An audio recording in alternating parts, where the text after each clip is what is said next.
Bien, ya vimos la envolvente dinámica. Ahora vamos a la envolvente espectral. Y acá sí hay una abstracción. Acá tenemos una gráfica que no es explicar una trayectoria. Acá vamos a explicar varios principios, varias leyes, varias cosas que se fueron descubriendo. Y lo que vamos a hacer es tener un poquito lo que es el concepto de espectro armónico. Esto que se llama armonía, que se usa tanto en sonido como en música, está emparentadísimo. Que es lo mismo, pero que tiene en música tiene conceptos más psicoacústicos. Y vamos a explicar, hay una ley que es la ley de Fourier, pero antes de ver la ley de Fourier vamos a ver algo que se llaman ondas estacionarias.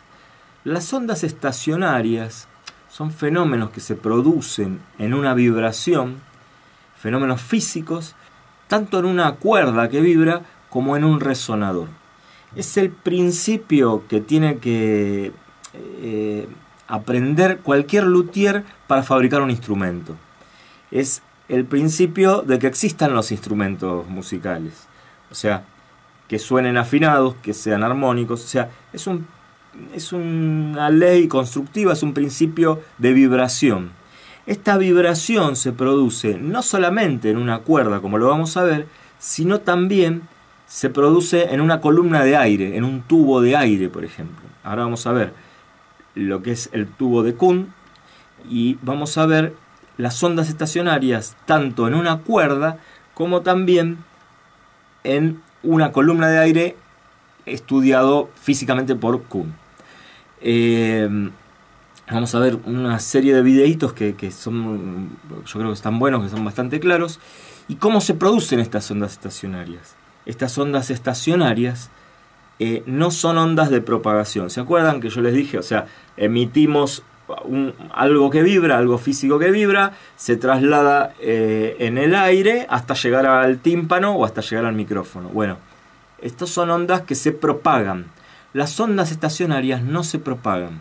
Las ondas estacionarias se producen por reflejo de la misma onda que viene propagándose y en un punto se quedan detenidas. O sea, si yo tengo la posibilidad en una soga, por ejemplo, en las clases yo varias veces lo he hecho con una soga, o sea, de dejar quieta, inmóvil esa soga, lo que va a producir en la onda es un rebote. O sea, va a producir un efecto espejo, que lo vamos a ver en una animación que encontré que está buena. Y eso va a producir un rebote y se va a sumar a la onda de propagación. Y va a producir ondas estacionarias. Son ondas que ya no se trasladan más, quedan en un lugar.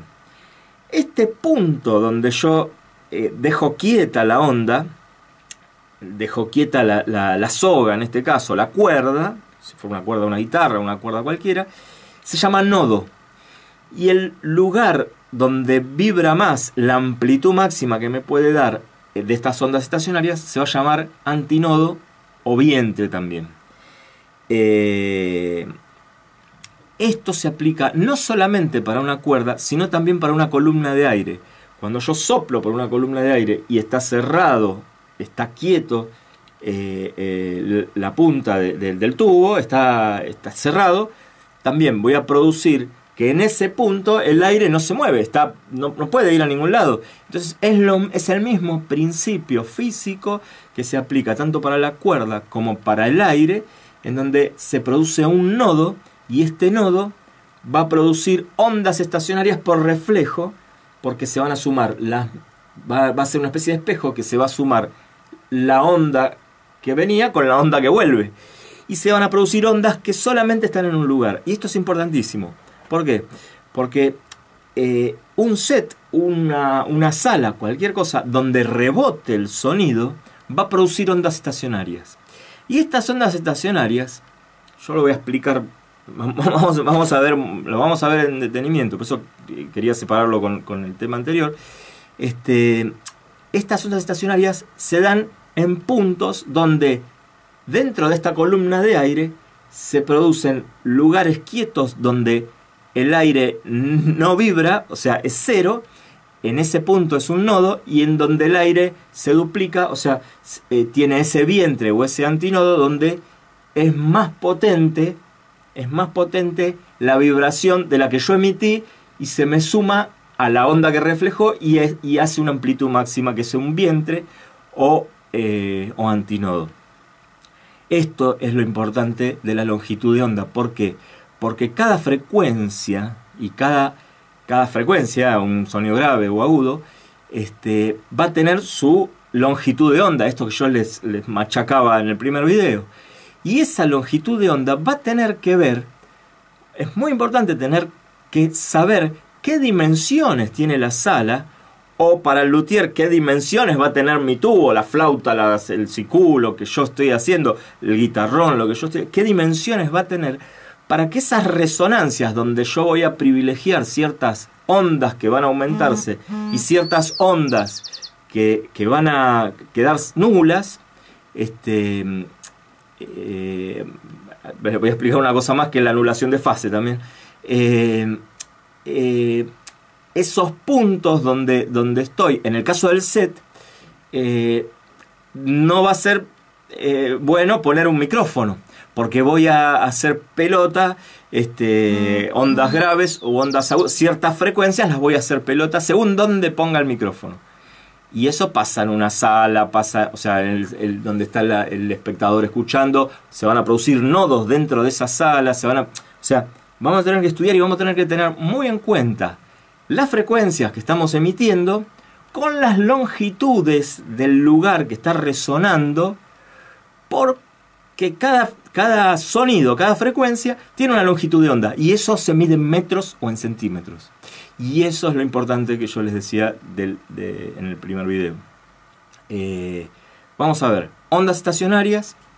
Y una cosa, esto que se produce en estos nodos o esta frecuencia es porque cuando, ¿se acuerdan que ustedes eso lo vieron el primer año? Que cuando ustedes suman dos ondas exactamente iguales y las desfasan, cuando la onda se desfasa, empieza en un lugar distinto, si ustedes justo la ponen en contrafase, les va a dar cero, les va a dar nulo.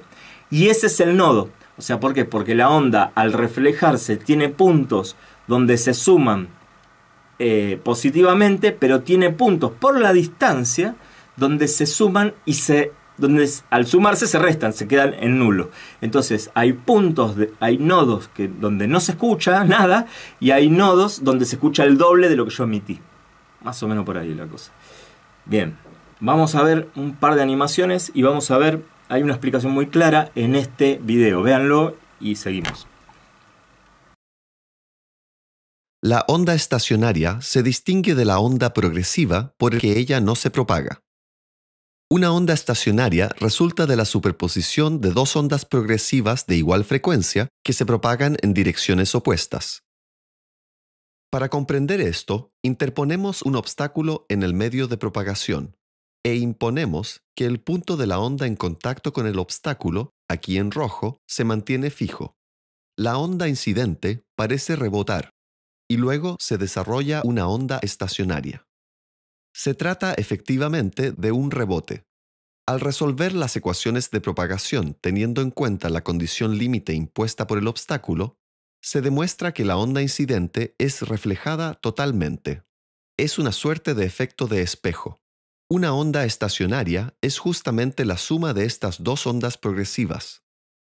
La onda incidente, que se propaga en dirección de X positiva, y la onda reflejada, que tiene la misma frecuencia y amplitud, pero se propaga en la dirección opuesta. Esta suma de dos ondas se debe interpretar como un fenómeno de interferencia. En algunas zonas, los efectos se suman y la amplitud es el doble. Estos puntos, donde la vibración es máxima, se llaman los vientres. En otros puntos, los efectos se neutralizan. Estos son los nodos de vibración. Si nosotros vamos a la forma dinámica, acá Millara explica que hay distintas formas de onda ideales, que son esta forma de triángulo, esta forma de diente de sierra, esta forma de cuadrada o sinusoidal pura. Bueno, la naturaleza No existe nada de todo eso. La naturaleza, la verdad es que no existe nada de todo eso. Las ondas son todas irregulares y hay ondas que son más parecidas a las cuadradas, otras son más parecidas a las triangulares o diente de sierra, y no existen los tren de pulso, digamos. Existen a través de la mano del ser humano que con las máquinas arman, con electricidad, etcétera, bueno, y con osciladores se pueden lograr ondas puras, sinusoidales puras, etcétera.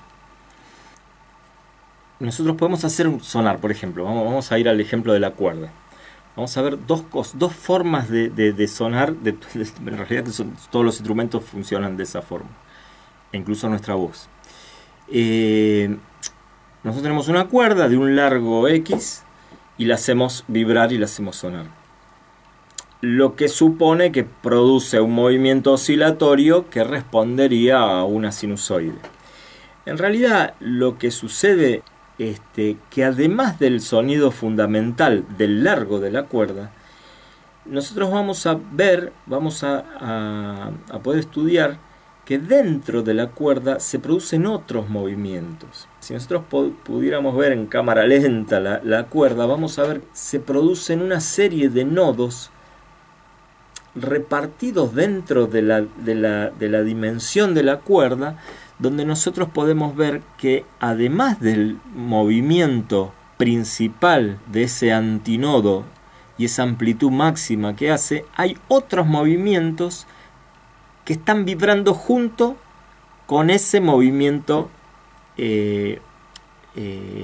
con esa oscilación de la cuerda. Eso es algo físico, o sea, por una cuestión de naturaleza física, esa cuerda va a tener, además de esa frecuencia, de esa cantidad de movimientos, de esa amplitud, de ese largo donde se produce estos dos nodos y ese antinodo, va a tener un montón, varios nodos dentro de la cuerda y antinodos que responden a esos nodos. La vibración que observamos en una cuerda de guitarra, luego de pulsarla, es la suma de una infinidad de ondas estacionarias a las que llamamos armónicos o modos. La tensión dada por la clavija de ajuste y la longitud de la cuerda imponen condiciones de frecuencia y de longitud de onda a las ondas que se desarrollan en ella. Los dos extremos de la cuerda definen condiciones de borde que imponen a todo instante un desplazamiento nulo en estos puntos. Esta simulación permite observar los 4 primeros armónicos separadamente, lo que no es posible en la realidad. La onda estacionaria con la mayor longitud de onda que satisface las condiciones de borde corresponde al primer armónico. Se le llama también el fundamental. Posee 2 nodos de vibración en sus extremos y un solo vientre en su centro, lo que genera esta envolvente abombada característica. Su frecuencia de resonancia, llamada F0, depende de la longitud de la cuerda. Mientras más corta sea esta, más elevada será su frecuencia y más agudo su sonido. El armónico de rango n corresponde a una onda estacionaria con frecuencia n veces la frecuencia fundamental. Pero aunque la serie de armónicos es infinita, sus amplitudes respectivas decrecen muy rápidamente y nuestro oído solo percibirá los primeros armónicos, incluyendo el fundamental. Estamos con la cuerda ahora, pero también va a servir, y en realidad va a ser lo más importante, es en el tema de los resonadores. Para una cuerda fija en sus 2 extremos, si conocemos su tensión y longitud, sabremos cómo determinar los valores de las frecuencias de resonancia de las ondas que puede sustentar. Cada una de estas ondas corresponde a un modo de vibración. Existe una infinidad de ellos, y aquí mostramos los 4 primeros. Notamos que los físicos, así como los músicos, les llaman a estos modos los armónicos. Pero al pulsar una cuerda de guitarra, ¿cuáles de estos modos observamos? Pues bien, todos. El movimiento de una cuerda corresponde, de hecho, a la superposición de todos sus modos. El primer modo o primer armónico se denomina el fundamental. Su envolvente, con un solo vientre en su centro, es muy característica. Su frecuencia F0 se denomina la frecuencia fundamental y ella depende, entre otras cosas, de la longitud L de la cuerda. Mientras más corta sea la cuerda, más elevada será su frecuencia y más agudo su sonido. El segundo armónico vibra con el doble de esta frecuencia. Posee 2 vientres y 3 nodos de vibración. En general, un armónico de rango N oscila con una frecuencia N veces la frecuencia fundamental. Retengamos que mientras más elevados sean los armónicos, más alta será su frecuencia, pero más débil su amplitud. Es entonces la nota correspondiente al modo fundamental la que predominará nuestra percepción auditiva. Fenómeno físico que lo estudia y lleva el nombre del que lo estudió y que desarrolló el teorema de Fourier. Joseph Fourier, que era un físico y matemático francés entre el 1700 y el 1800, fíjense cuánto hace. El tipo descubre y arma su ley de Fourier o su teorema de Fourier. Toda función periódica y continua de periodo P puede descomponerse en una suma de sinusoides armónicas de amplitudes y fases adecuadas, cuyo primer armónico o fundamental posea periodo P. O sea, ¿qué nos está diciendo? Que si nosotros hacemos sonar una cuerda, cuando yo les decía, ¿se acuerdan que yo les decía frecuencia a 440 Hz? Pero en realidad, cuando nosotros hacemos sonar el La central del piano, o en una guitarra, o lo que sea, o en un diapasón hacemos sonar 440 Hz, cada uno de estos instrumentos va a tener una serie de armónicos diferentes de acuerdo a la construcción y a la naturaleza de ese instrumento. Podemos cantar ese La 440 con nuestros armónicos. Y estos armónicos tienen que ver con esta construcción de cada resonador o de cada cuerda, etc. Entonces, y también nos dice que así como se puede descomponer, también se puede componer. Él también dice que toda función periódica de periodo P puede construirse a partir de una suma de sinusoides cuyas frecuencias formen una serie armónica de fundamental F1 sobre P. Cada sinusoide debe poseer la adecuada amplitud y fase que se determinará a partir de la función periódica a sintetizar. ¿Qué es esto? Cuando empezaron los sintetizadores, que en realidad el sintetizador aplica a otras cosas, pero cada una de estos osciladores que yo les decía, producen sinusoides puras.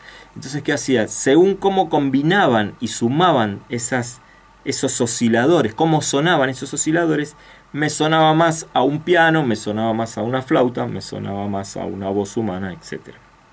O sea, que la cuerda no se mueve solamente en esa amplitud de ese vientre que yo les decía, donde están los dos nodos y la cuerda se mueve en ese vientre, sino que además la cuerda tiene otros movimientos internos y que la cuerda es irregular. Cuando uno la pulsa, la cuerda se está moviendo irregularmente.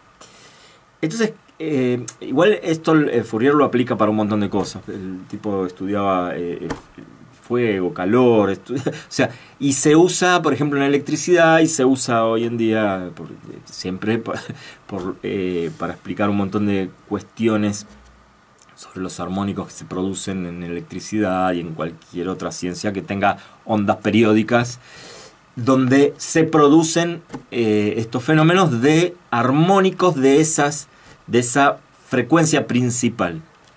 Entonces se produce lo que explica Fourier es que esta onda irregular, que no es sinusoidal, él la puede descomponer en un montón de ondas con amplitudes y frecuencias adecuadas, o sea, que tienen una relación física que va a vibrar y va a permitir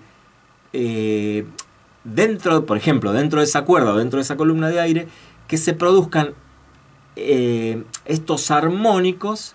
Depende de la construcción de este tubo de esta columna de aire que vibra, o de esta cuerda que vibra, o dentro de un recinto donde se produce un sonido y se producen vibraciones. O sea, las resonancias que se van a producir van a ser armónicas. ¿Y qué tienen que ver? Sí o sí con las dimensiones de lo que está resonando, del objeto, de la sala, del instrumento, de lo que sea, que esté vibrando, que esté resonando. Entonces hay una serie de principios y de ahí surgen los tipos de onda que existen, que son más parecidas a las cuadradas, más parecidas a las triangulares, o sea, etcétera, etcétera. Pero lo que dice el tipo, que él puede descomponer y explicar cualquier movimiento periódico armónico en una serie de sinusoides puras, y a su vez también puede sintetizar este sonido a partir de una serie de sinusoides puras. Bueno, vamos a ver ahora un video donde vemos la explicación de una columna de aire, de un tubo de aire, este tubo de Kuhn, que está abierto, está abierto de los dos lados. Para estudiar las propiedades de una onda sonora, el físico alemán August Kundt concibió un dispositivo que hoy lleva su nombre. Un tubo transparente, de largo conocido y lleno de aire, es excitado por un altoparlante de frecuencia variable. El extremo opuesto se mantiene abierto. El interés principal de este experimento es demostrar que una onda no siempre puede propagarse en el tubo. Para una frecuencia arbitraria, el movimiento de las moléculas de aire es débil y aleatorio. Pero lo que buscaba sobre todo August Kundt eran las condiciones muy específicas de resonancia. Mostró que para ciertas frecuencias, en función de la longitud del tubo, aparece una onda. Se trata de una onda estacionaria, ya que ella no se propaga.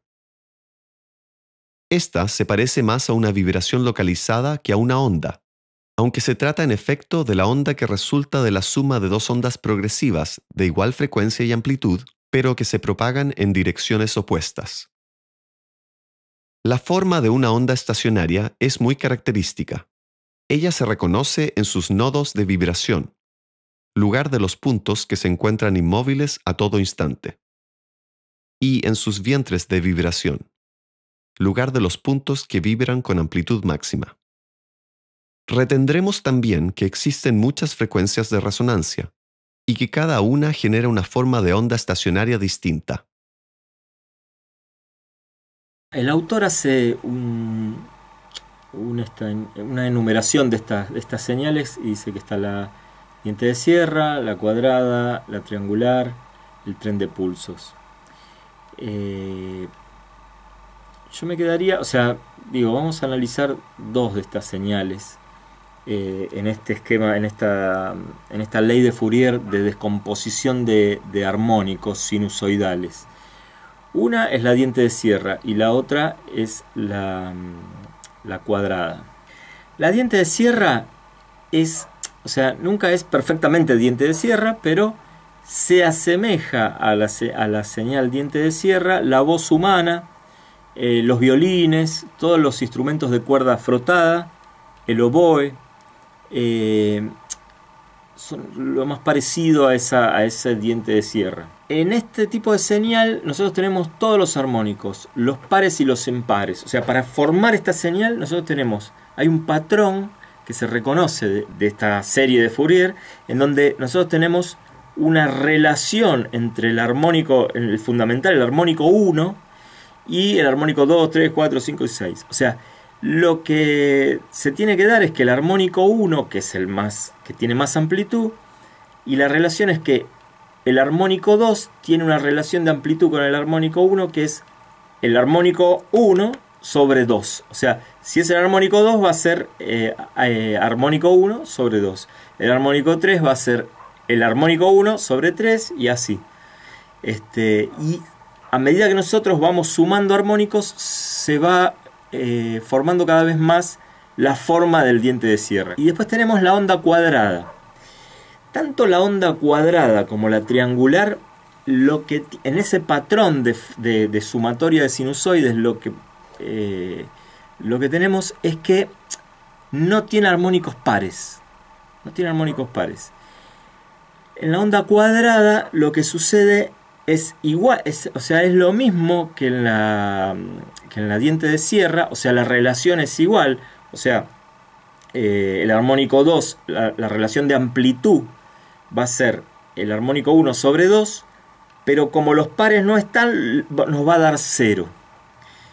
O sea que el primer armónico que nosotros vemos sería el segundo. Sería el tercero, o sea, perdón, el armónico 1 siempre es la fundamental. Eso no se confundan con eso. Digo, el armónico 1 se le llama fundamental al armónico 1. Ese es el armónico 1. El 2 no existe, por lo tanto vamos al 3. Y el 3 es, la relación de amplitud es el armónico 1 sobre 3. El 4 no existe. Y el 5 es el armónico 1 sobre 5. O sea que vamos a tener fundamental, armónico 1, armónico 3, armónico 5, armónico 7, 9. Solamente los impares. No existe el armónico par. Igual que en el diente de sierra. En la onda cuadrada son todos los instrumentos, y acá escuchen esto, son los instrumentos, el órgano, el sicú, la zamponia, o sea, que tienen que es un tubo que está tapado en una punta. O sea, tiene orificio de entrada, pero no de salida. O sea, va a salir por el mismo lugar. O sea, no tiene, el tubo en la punta está tapado. Por eso el órgano de las iglesias y el sicú. Y esto es importante, lo que les estoy diciendo, porque se produce, o sea, esto se produce gracias, o sea, esta anulación, esta naturaleza de este sonido, esta anulación de los armónicos pares, se produce por esta construcción de tubo con un borde tapado. Y acá vamos a ver algo de esto. O sea, un tubo es un resonador. O sea, un instrumento de viento es un resonador. Este instrumento de viento, este resonador, puede ser abierto o puede ser cerrado. Si es abierto, va a tener los armónicos pares, y si es cerrado no los va a tener.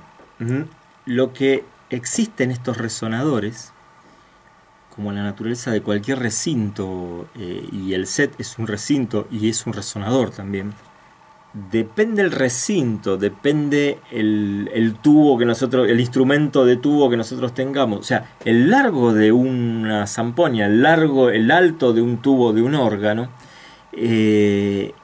nos va a dar la nota, la frecuencia que va a estar sonando de acuerdo a la longitud de onda que nos van a dar esas ondas estacionarias, esas resonancias. O sea, este resonador va a estar alimentando una frecuencia por entre cualquier otra que pueda llegar a resonar, y nos va a dar el tono, la altura tonal de un tubo dado X, y nos va a producir un sonido determinado. En el set,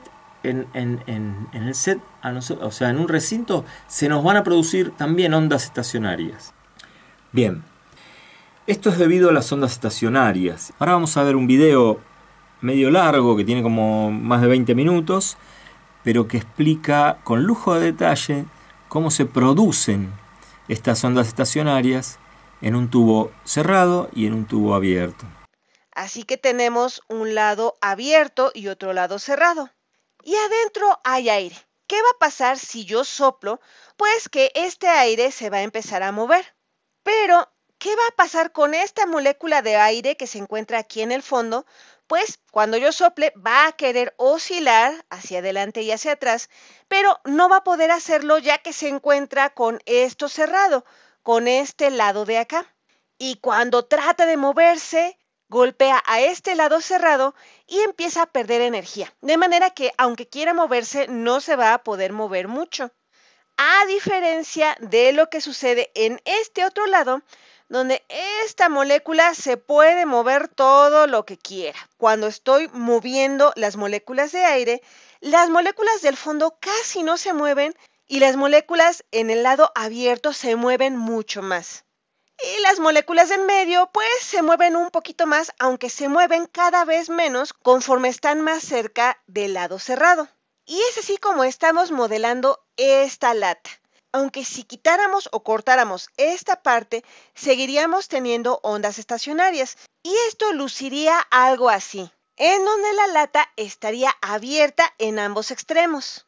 Este lado está abierto y este otro lado también está abierto, por lo que ahora las moléculas de aire que se encuentran de este lado se pueden mover más. Las partículas de aire de este lado también se van a mover como quieren. Y resulta que si yo soplo aquí, imagínense que es una tubería de PVC y tenemos los dos extremos abiertos. Si yo soplo aquí, voy a tener otra resonancia. Tendremos otra onda estacionaria y a la mitad tendremos que estas moléculas se van a quedar estacionarias. Estas de los extremos se van a mover como quieran, pero las de en medio no se van a mover.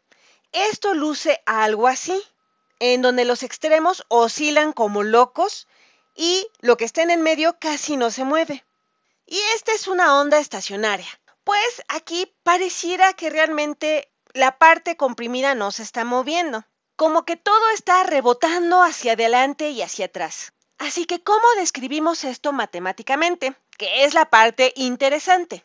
Lo que podemos hacer es dibujar algunas líneas. Vamos a dibujar unas líneas que simulen en dónde se encuentran las partículas cuando están en estado de equilibrio.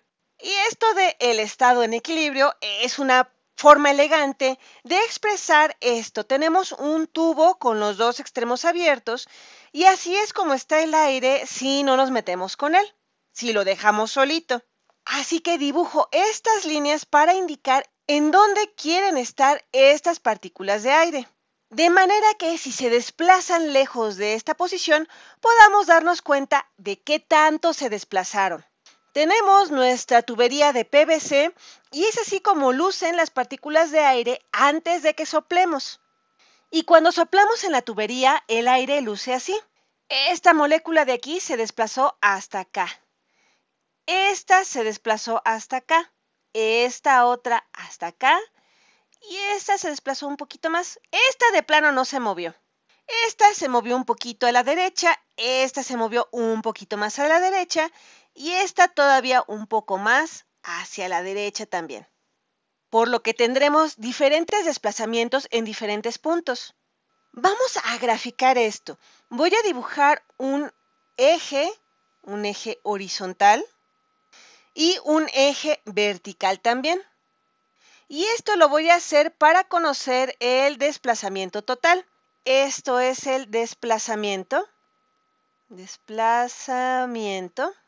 Qué tanto se desplazaron las moléculas de aire y este eje de aquí representa la posición de estas partículas en el tubo.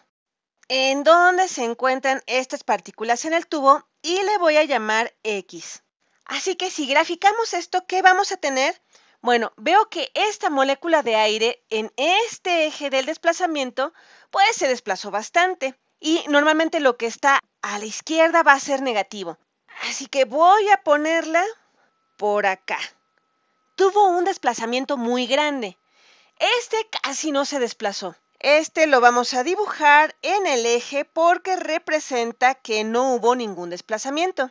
Aquí a la derecha también tenemos un desplazamiento bastante grande y hay todo tipo de rangos de desplazamiento entre estos dos puntos, por lo que la gráfica va a verse algo así. Más o menos así. ¿Y qué es esto? Es una onda estacionaria y es lo que veríamos, pero no se van a quedar así. Esta molécula del medio casi no se va a mover, pero esta molécula de aquí va a tratar de regresar hasta acá y va a rebotar, va a moverse de nuevo así. Por lo que si vemos esto conforme pasa el tiempo, veremos que esta molécula va a tratar de regresar a su estado de equilibrio y se va a estar moviendo hacia adelante y hacia atrás. Va a estarse moviendo hacia acá y en otro punto del tiempo vamos a verla aquí. Y de igual manera veremos que la mayoría de las moléculas no se han desplazado tanto como antes. Y si esperamos un poco más de tiempo, veremos que todo está en esta línea. No hay ningún desplazamiento. Todo regresa a su posición de equilibrio. Luego esta se empieza a mover un poco hacia la derecha, por lo que va a estar un poco a la derecha de su posición de equilibrio y eventualmente va a llegar hasta acá, por lo que veremos un comportamiento así. Si vemos esta gráfica, va a estar bailando de arriba hacia abajo, todo el camino hacia arriba y después todo el camino hacia abajo.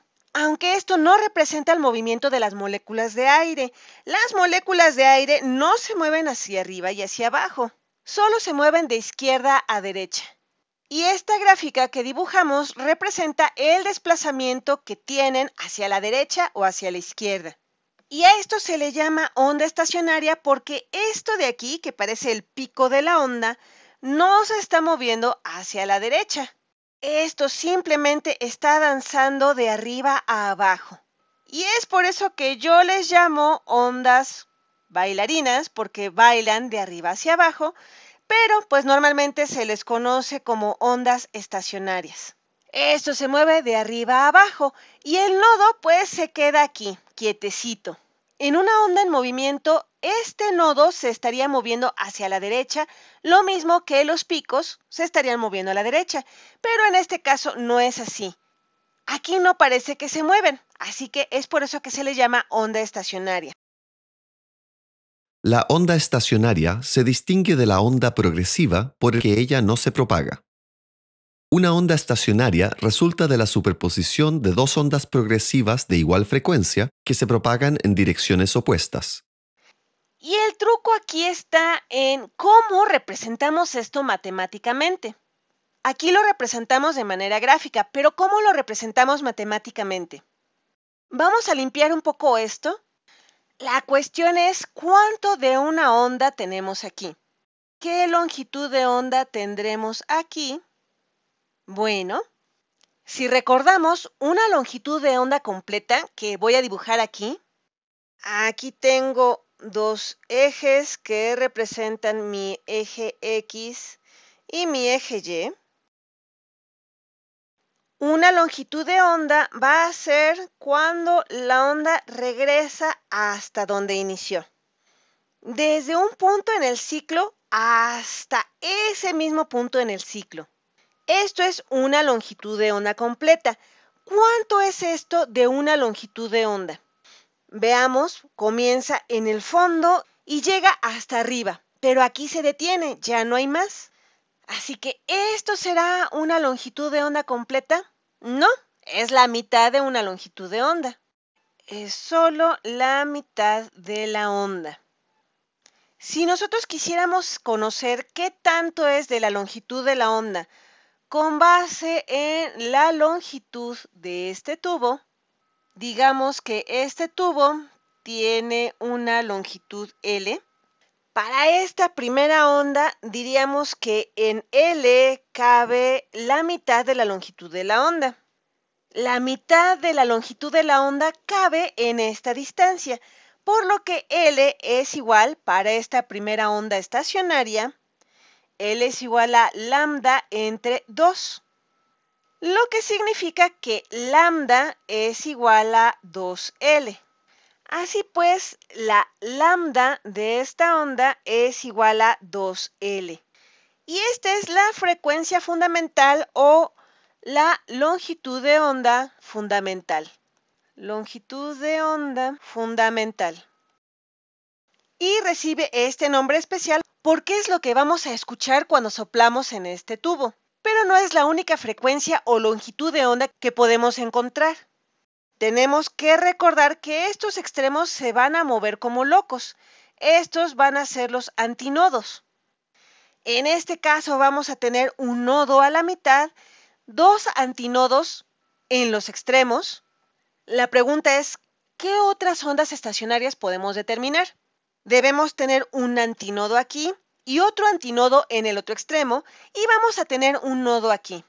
Aunque podemos tener varios nodos en el medio, no solo uno. Imaginemos que tenemos una onda más o menos así. Tenemos un antinodo en este extremo, otro antinodo aquí, ya que en ambos extremos está abierto el tubo, por lo que los antinodos se encontrarán en estos extremos abiertos para que se puedan mover. Y ahora aquí tengo dos nodos en el medio. ¿Cuánto es esto de una longitud de onda? Bueno, una longitud de onda completa era esta onda azul y ahora tenemos que la onda verde va de abajo hasta arriba y de vuelta hasta abajo. Esta es una longitud de onda completa, por lo que mi L para esta segunda onda es una longitud de onda, por lo que esta es la segunda armónica. Esta frecuencia casi no la escuchamos, pero si analizáramos las frecuencias, aparecería un poco de esta. En este caso, lambda es igual a L y a esto le llamamos segunda armónica. Aquí tenemos lambda 2, que es igual a L y es la segunda armónica. ¿Habrá una tercera armónica? No sé, vamos a ver qué tanto es posible. Sabemos que tiene que haber antinodos en los extremos. Pero en lugar de tener un nodo o dos nodos, va a tener tres nodos. Así que va a ser algo así. Sube por acá, llega hasta arriba, baja y vuelve a subir. Ahora aquí tengo un antinodo, aquí tengo un antinodo y tengo 1, 2, 3 nodos aquí en el medio. ¿Cuánto de una longitud de onda es esto? Vamos a ver. Comienza aquí abajo, va hacia arriba, baja, pero no se queda aquí, continúa. Así que esto es más que una longitud de onda. Así que esto es 1,5 longitudes de onda. Hasta aquí fue una longitud de onda, llega hasta aquí y además sigue otra mitad de longitud de onda. Así que aquí L es igual a esta distancia del tubo no cambia. Lo único que ha cambiado es lo que cabe de una longitud de onda en esta distancia. Así que 1,5 longitudes de onda es lo mismo que tener 3 longitudes de onda entre 2. Lo que significa que lambda es igual a 2L entre 3. Por lo que en este caso, lambda de 3, que le vamos a llamar la tercera armónica, que es el tercer tipo de onda que puede caber aquí, es igual a 2 por L entre 3. Y podemos continuar haciendo esto. Cada vez que agregamos un nodo más, podemos tener una cuarta armónica o una quinta armónica.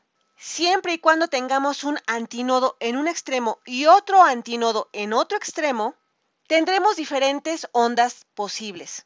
Si quisiéramos tener una fórmula general para expresar estas armónicas o estas ondas, pues podemos detectar un patrón aquí.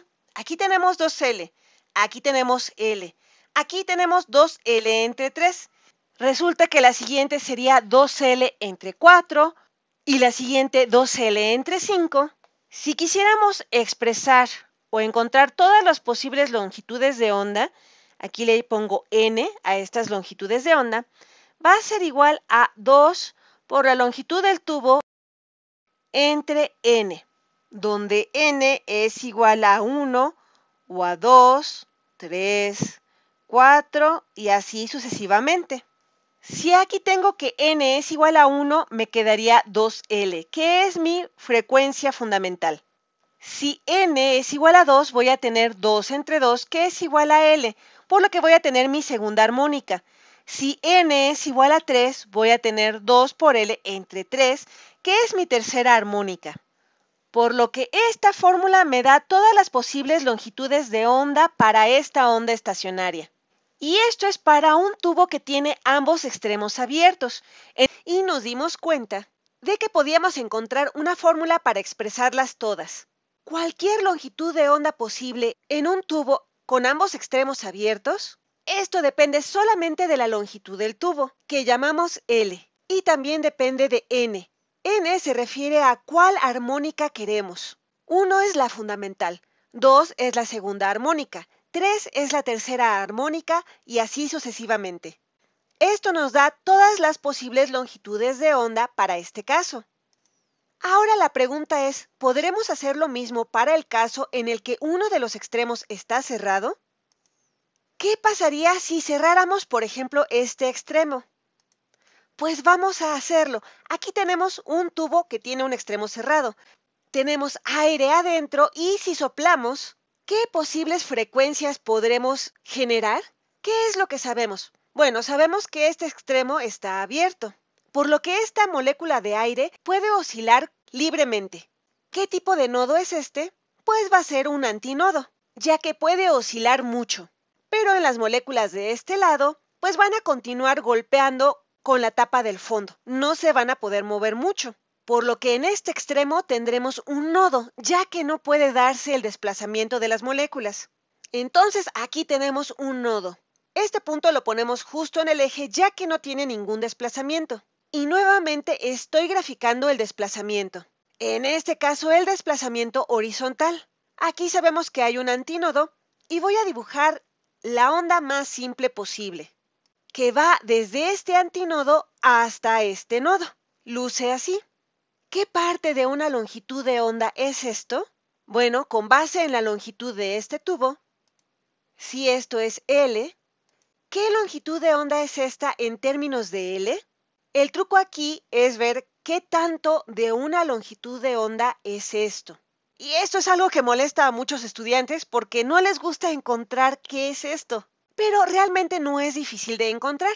A mí me gusta dibujar primero cómo luce una longitud de onda completa. Comenzamos aquí y una longitud de onda va a recorrer todo esto hasta llegar al mismo punto en el proceso. Esta es una longitud de onda completa, al menos en una gráfica con respecto a X. ¿Qué parte de una longitud de onda será esta onda púrpura de nuestra longitud de onda fundamental? Bueno, comienza desde aquí arriba y baja hasta tocar al eje, es decir, hasta llegar al nodo. Y eso es todo. Y esto es una cuarta parte de una longitud de onda. Esto hasta aquí es una cuarta parte, luego de aquí a acá es otra cuarta parte y de aquí a acá es otra cuarta parte. Esto es una cuarta parte de una onda y esto es difícil de distinguir para algunas personas. Todo esto es una longitud de onda, la mitad de esto es media longitud de onda y si corto esta mitad a la mitad, tendré una cuarta parte. Así que lo que encontré es que L es igual a una cuarta parte de una longitud de onda. Nuestra longitud de onda fundamental dividida entre 4 es igual a la longitud de este tubo. Lo que quiere decir que mi longitud de onda fundamental para este caso es igual a 4 por L. Lambda es igual a 4 por L y esta es mi longitud de onda fundamental. Al menos para este caso del tubo con un extremo cerrado. Y esto es más grande. En el caso de los dos extremos abiertos, esto era 2L. Encontremos la siguiente armónica. En el caso anterior no teníamos ningún nodo en el medio, así que ahora voy a buscar tener un nodo a la mitad. Voy por aquí, tengo un nodo en el medio y ahora subo hasta llegar al otro nodo, que se encuentra al final. Tengo un nodo aquí y un nodo al final. Tengo mi antinodo aquí. ¿Y cuánto de una longitud de onda es esto? Vamos a calcularlo. Comenzamos arriba, pasamos por el eje, llegamos hasta abajo y volvemos a subir hasta el eje. Esto es lo que tenemos de una longitud de onda. Tenemos un cuarto, 2 cuartos, 3 cuartos. Así que ahora L, que es la longitud de mi tubo, es igual a 3 por la longitud de onda entre 4. Si despejo mi longitud de onda, me va a quedar que esto es igual a 4L entre 3. Así que la siguiente longitud de onda posible es 4L entre 3. Y la siguiente onda posible va a comenzar con un antinodo aquí y tiene que terminar con un nodo acá. Y como la anterior tuvo un nodo intermedio, este deberá tener dos nodos intermedios. Comienza aquí, llega a un nodo, va por abajo, sube, llega a otro nodo, sigue subiendo y ahora baja hasta el nodo final. Siempre debemos tener un nodo al final ya que no se está moviendo. Y en este caso tenemos dos nodos intermedios. ¿Cuánto de una longitud de onda será esto? Vamos a dibujarla. Comenzamos aquí arriba, vamos bajando, tocamos el primer nodo, seguimos bajando, llegamos al fondo, vamos subiendo, llegamos al segundo nodo, seguimos subiendo hasta arriba. Esto no se acaba aquí. Tengo que continuar otra cuarta parte de la longitud de onda. Esto es más que una longitud de onda. Así que ahora L va a ser igual.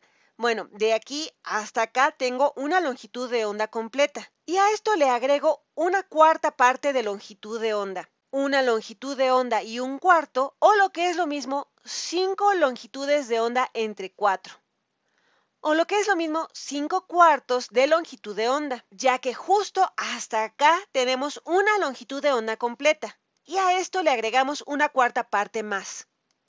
Si despejamos lambda, va a ser igual a 4L entre 5. Y ahora estoy observando un patrón. Nuestra siguiente longitud de onda posible es 4L entre 5.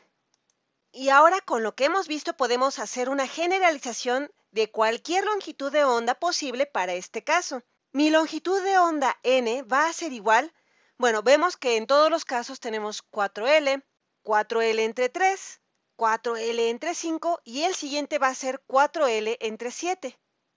Así que las longitudes de onda posibles para un tubo que tiene un extremo cerrado va a ser 4 por L dividido entre n, excepto que n, en lugar de ser cualquier número entero posible, los únicos enteros posibles van a ser los impares. Así que no puedo usar ni el 2, ni el 4, ni ningún número par.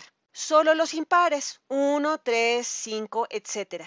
Y esta es la fórmula para conocer cualquier longitud de onda posible en un tubo que tiene un extremo abierto y otro cerrado. Depende de la longitud y depende de n. Y se parece un poco a la del caso con los dos extremos abiertos, excepto que en ese caso era 2L y aquí tenemos 4L. Y aquí abajo solo es posible usar los números impares, por lo que solo tendremos armónicas impares. No va a ser la segunda armónica, será la tercera armónica. Y esta del 5 acá no va a ser la tercera armónica, va a ser la quinta armónica. Aquí perdemos todas las armónicas pares, para el caso en el que tenemos un extremo cerrado. Es algo extraño, pero es lo que sucede cuando tenemos un antinodo en este extremo y un nodo en este otro. Fíjense, en el tubo abierto se producen los mismos fenómenos que en una cuerda, en donde existen todos los armónicos, los pares y los impares, en donde el armónico 1 o fundamental es el máximo común divisor de todos los otros armónicos. O sea, si fuera 100 Hz, el fundamental, el armónico 2 es 200, el armónico 3 es 300, 400, 500 y así. Y así podemos calcular, incluso si tenemos una serie armónica y nos falta la fundamental, que pasa muchas veces también. Hay un plugin que vamos a ver en postproducción, en donde se produce, o sea, nosotros podemos producir ciertos armónicos a partir de una serie armónica. Porque si nosotros tenemos, por ejemplo, el armónico 2, 3, 4, 5, podemos ver el patrón que tenemos y saber cuál es esa fundamental. Les voy a bajar un apunte también sobre la ley de Fourier. Hay un montón de cuestiones matemáticas que son muy sencillas, pero el tipo hace más de 200 años explicó que todos los sonidos complejos se pueden explicar con sinusoides. Y hay un tema que es que en realidad el oído, cuando manda las ondas, se descubrió posteriormente que cuando manda las ondas cuando descompone cuando escucha por el tímpano y escucha un sonido complejo, en la cóclea, que existe es en forma de caracol, en la cóclea se descubrió que cada una de las, no me acuerdo ahora, creo que son células ilíacas, una cosa así, cada una de esas células tiene la capacidad de escuchar una frecuencia dada, sinusoidal. Entonces lo que hace la cóclea es agarrar un sonido complejo y cada punto de eso tiene la capacidad de escuchar una frecuencia, descompone, o sea, hace obedece al teorema de Fourier, en donde descompone este frente, esta onda compleja, en un montón de sinusoides y las manda al cerebro. Y lo que hace el cerebro las vuelve a entender, pero necesita primero descomponerlas en esto que nosotros vamos a armar visualmente, que es esta envolvente espectral, este espectrograma, este espectro en donde nosotros vamos a definir cuál es esa fundamental o primer armónico y todos los armónicos consecutivos. Eso lo hace el cerebro. Sin saberlo, estamos haciendo una descomposición de Fourier. Si nosotros no escuchamos, eliminamos la fundamental, el cerebro agarra toda esta serie de Fourier e inventa, o sea, ustedes la escuchan, pero en realidad no está. O sea, la escuchan porque saben que en esa serie armónica la fundamental es grave, es de 100 Hz en este caso, en este ejemplo que yo di.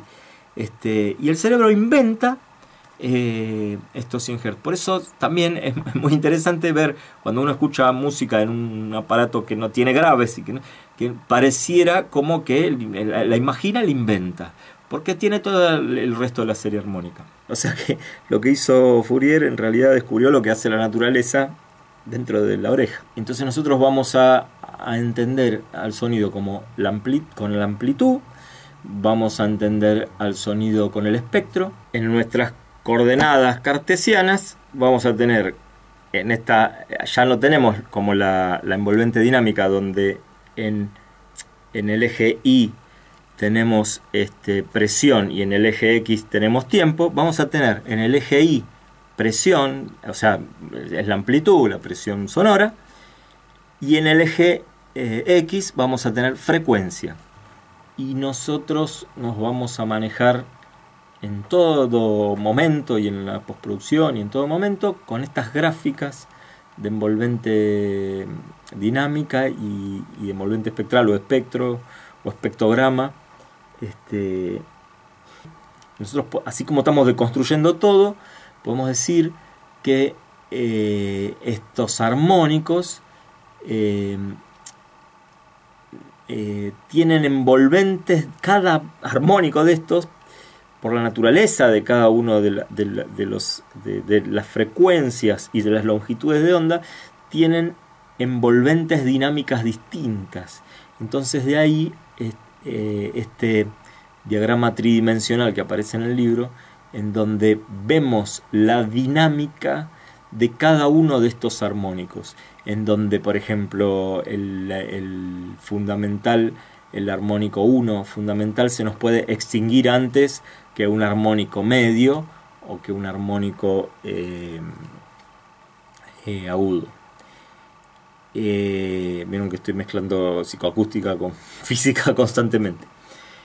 En un set se nos van a producir, de la misma forma que en un resonador, nodos y antinodos. Y se nos van a exacerbar frecuencias y se nos van a atenuar frecuencias. Estoy hablando siempre de una grabación con un solo micrófono, o sea, y con una sola persona que esté fonando, por ejemplo, o algún instrumento que esté tocando. Yo, por ejemplo, con el tema de la microfonía, cuando empezamos a sumar micrófonos es cuando empezamos a sumar problemas. ¿Por qué? Porque vamos a tener que tener en cuenta las distancias de estos micrófonos que están grabando, están capturando lo mismo, pero en distintos puntos de un lugar. Y esos puntos pueden tener nodos y antinodos, y puede tener, aunque no tengan nodos y antinodos, también tienen un retardo de llegada, porque en realidad la velocidad del sonido es muy lenta. Entonces, esas fracciones de segundo van a hacer que las fases de estos micrófonos van a comenzar en diferentes momentos.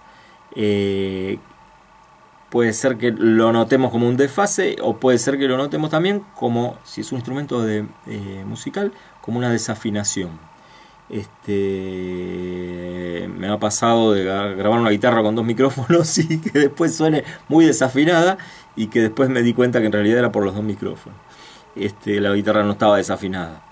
De la misma forma se nos van a opacar o se nos van a producir resonancias en las voces, y después vamos a tener que, sí o sí, en cualquier mezcla de nuestros trabajos, vamos a tener que ecualizar. Y la ecualización en realidad sirve del 99% de lo que nosotros vamos a hacer cuando ecualizamos, más allá de solucionar errores, y que, supongamos que no hicimos ningún error y que el registro directo es impecable, pero lo que nosotros vamos a solucionar, vamos a emparchar, vamos a empatar micrófonos, y vamos a atenuar resonancias propias del recinto, que son resonancias que tienen que ver con esto que yo les digo de los nodos y los antinodos, de las frecuencias estacionarias, y tiene sí o sí que ver con la longitud de onda que forman el espectro de cada voz, o de cada sonido. Entonces, esa característica, que acá lo estoy dando medio mezclado, pero que es así en realidad, esa característica del set, del recinto donde nosotros estamos, o del instrumento, de lo que sea, como resonador, va a ser una característica que va a producir formantes. Y estas formantes es lo que en realidad deforma al sonido, a la fuente de sonido pura, que viene ya con su propio espectro armónico, o con su propio espectro armónico o inarmónico, ¿no? Y que va a darle la característica del resonador. Entonces, si yo tengo una guitarra y hago sonar una cuerda, si es un guitarrón acústico, una guitarra, un ukelele o lo que sea, le voy a dar las características formantes de ese instrumento. Y de la misma manera, si yo estoy hablando dentro de una pieza o dentro de un baño, le voy a dar las características formantes de ese resonador, de ese recinto acústico, que me va a dar resonancias y me va a alimentar ciertas frecuencias en detrimento de otras de mi propia voz. Entonces ahí es donde nosotros empezamos a analizar, más allá de la reverb, más allá de muchas cosas, sino el espectro del sonido. Entonces, cuando nosotros ya estamos hilando muy fino, y ese es el último elemento que se trabaja en el sonido, en la postproducción de sonido. Lo último que se hace es la ecualización. Cuando ustedes van a la sala de regrabación, es una forma antigua de nombrarla, es la sala de mezcla, que cuesta en dólares un montón de guita. Cuando ustedes van a esa sala de mezcla, lo que están haciendo es, con un mixer que ya sabe lo que está haciendo, más allá de nivelar, más allá de trabajar las bandas de sonido en su amplitud, en su intensidad, y mezclarlas, más allá de eso está haciendo un trabajo fino de ecualización de voces, que es lo que se lleva la mayor cantidad de tiempo. Entonces, lo que uno hace es un trabajo fino de ecualización de voces, empatando todas esas resonancias que tienen el sonido directo, y empatando incluso y emulando todo lo que es el ADR, que es el doblaje, para que parezca que el tipo está adentro de un baño, por ejemplo. Dándole el color, al espectro se le dice el color del sonido, la brillantez, lo opaco, dándole ese color característico que nosotros le queremos dar. Bueno, en la próxima vamos a ver algo de espacialización y vamos a ver algunos de los fenómenos psicoacústicos. Vamos a ver si tengo algún ejemplo como para darles, y vamos a ver también de los temas próximos va a ser la ecolocalización también, y de ahí vamos a sacar algo más de la longitud de onda que yo les decía que estamos viendo. Bueno, hasta la próxima, gracias. Un abrazo.